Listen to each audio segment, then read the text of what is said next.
নেপালের একজন ক্রিকেটারকে Nepal district court ৮ বছরের কারাদণ্ড দেন, তার সাথে কিছু জরিমানা লাগান। এই নরপশু ক্রিকেটার একজন বিলো 18 ইয়ার্সের মেয়েকে ধর্ষণ করে নেপাল থেকে পলায়ন হয় ওয়েস্ট ইন্ডিজে।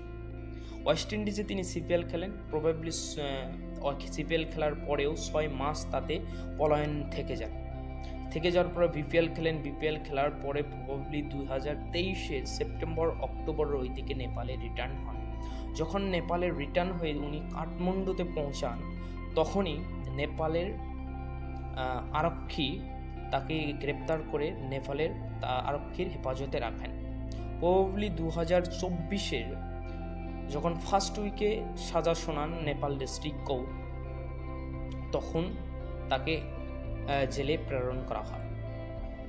যখন এইরকম কাণ্ডগুলো হয়, আপনার কমেন্ট বা আমার কমেন্টে তাদের উপরে কি করা দরকার, এরকম একটা প্রভাব অল্প চিন্তা করে দেখেন।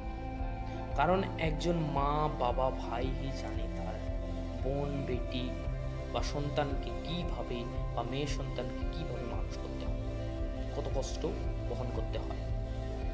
আর তখনই এইরকম নরপিশাচ, এরকম একজন আইডল ক্রিকেটার যখন এইসব কাণ্ড করে, তাকে আমার কমেন্ট বা আমার অপিনিয়নে তাকে আইসিসি ক্রিকেট ইন্টারন্যাশনাল থেকে সব কোন একটা ক্রিকেটের লিগ পর্যন্ত যাতে খেলতে না পারে, তাকে ব্যান করে দেওয়া উচিত।